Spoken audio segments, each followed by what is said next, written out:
For a lot of us, Metroid Samus Returns was a big deal. It had been a mighty long time since other M had come out, and year by year, people had given up hope we'd ever see Samus again anytime soon. Federation Force was the powder keg of that school of thought. But eventually, Samus did in fact return to planet SR388, and more specifically to her origins, as Returns was a Metroid 2 remake. But folks were itching for a true follow-up, one that continued the story of the Metroids. We finally got it with Metroid Dread. Metroid Dread is a fascinating entry because it clearly has a lot to offer for lore nuts, despite utilizing the very at-home minimalist narrative.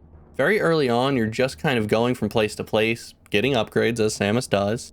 And by the end, the story beats are ramping up heavily to the point where you're getting multiple semi-lengthy cutscenes of exposition. It is the conclusion of the Metroid saga after all, as Nintendo has built it leading up to launch.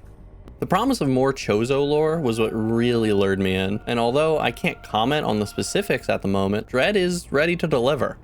It's also very much a continuation of everything that's happened so far, riffing heavily off of the events of Metroid Fusion. It also has that classic physical amnesia explanation for why Samus isn't a badass at the start of the game, and plenty of AI Adam dialogue to explain what's happening. Metroid Dread isn't going to blow anyone's minds, but there's more than enough tidbits to satisfy a chunk of people who have been invested in this tale, possibly since the beginning.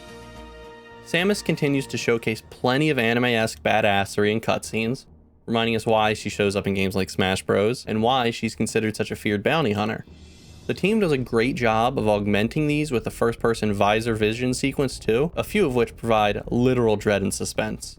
There's a good chunk of 30 seconds or less action scenes, most of which are justified and just plain fun to watch. But as always, discovering new zones that weave into the tapestry of the planet is what you're going to be doing most of the time in Dread. You walk to the end of a forked path, discover a purple icon blocking the way, head back, go to the other fork, and then eventually come back with an item that can blow up the purple blocks. The Metroidvania formula is commonplace now, but Metroid still pulls it off masterfully.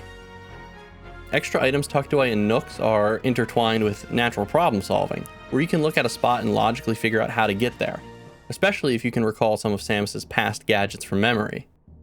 It's part over-familiar, part magical, and while Dread does tend to play it safe when it comes to traversal, it doesn't make it any less thrilling or fun in the moment. The joy of seeing an item behind a rock and going, I can get that later, marking your map with a specific color, and then eventually being reminded that it exists and you have the tools for the job, it's still priceless, and a concept Metroid helped pioneer. Eventually you start to cruise around effortlessly as Samus can slide, melee counter, fire 360 degrees, and shoot missiles at the start of the game. You'll pick up new toys along the way, but Samus isn't starting out with nothing to offer. I know, the melee counters, which return from Returns, aren't beloved, but I adore the design space it opens up. Dashing while triggering a melee attack does damage, helping break up the strategy of constant shooting. You're also incentivized to counter as countered enemies drop more items and pickups, and it's all very swift and fluid. Oh no, I missed a charge shot, but I quickly ready to counter at a charging enemy, is a classic case of Dread tilting towards a more action-engaging framework, and it works well. Sure, the counter is also used as a timed QTE of sorts, but sparingly, and always coupled with a rewarding scene. Those moments of triumph are sprinkled with literal dread too. It's nice to see Samus humbled by the new E.M.M.I enemies. These mysterious and seemingly impervious robots stalk you in certain areas, not through the entire game, and can kill you in a hit by grabbing you. If caught, all you have as recourse is to try for a counter in a very small window, and then run away again. As the game puts it, your highest priority in an E.M.M.I zone is to survive. Initially, I thought these bits might get stale, but there's not that many of them overall, and there are several models, so each time you enter an E.M.M.I area and face one down, it turns into a fresh and fun loot. I love outwitting and juking them, especially when you get the cloaking ability. It's tense, in a good way, to have to account for them. I died several times because I ran into a corner and didn't have the fortitude to counter them properly, which is a testament to how cool these portions of the game can be. Things get even crazier when you encounter a comically wobbly or slow opening door when you're being chased.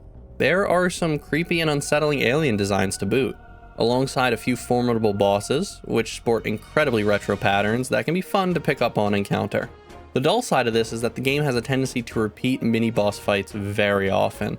So once you do memorize those patterns, those bouts can feel like a rote exercise until you're on to the next big thing, A few of them could be considered padding and could have easily been excluded. One other thing I eventually noticed about Dread was the lack of urgency or excitement when moving from zone to zone, with the exception of later areas, a few of which are lore gems. Many of the maps are personified through simplistic geographic qualifiers, lacking in personality. Areas defined by temperature is not a new idea for the franchise by any means. When I sound off names Norfair or Brinstar, you can probably recall their maps from memory.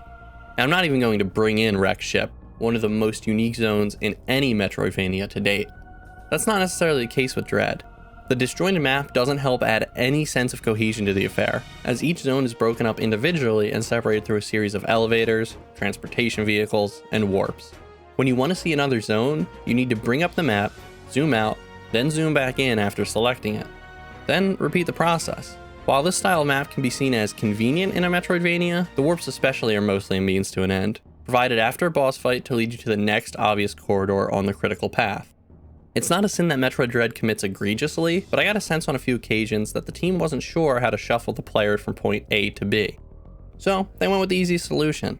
There's still plenty of, I need to check the entire map and see that there's this little sliver I didn't go to, cartography shenanigans to be had. But the exploration-heavy nature of the series is betrayed a few times in favor of this system. Still, it wasn't something I was thinking about all the time. Where Dread comes through, it's that it's always fun to play. When you start thinking of something that's a downer, you don't really have enough time to let it sink in, and eventually get to you. Even those mini-boss repeats can be a blast if you're using all your tricks and blowing them apart without thinking about it, looking cool all the while. The backgrounds are also highly impressive more often than not, especially when coupled with the brighter Switch OLED screen. I played the vast majority in handheld mode for that reason. Metroid Dread doesn't take a lot of big swings, but it rarely bats a foul ball. You can tell this was carefully crafted with existing fans in mind, but it's not so heady that newcomers wouldn't be able to pick it up. While we wait for proof of life for Metroid Prime 4, you can journey with Samus in another reliable adventure right now. Thanks for watching. Please remember to like and subscribe. For more news, reviews, and all things video game related, head on over to Destructoid.com.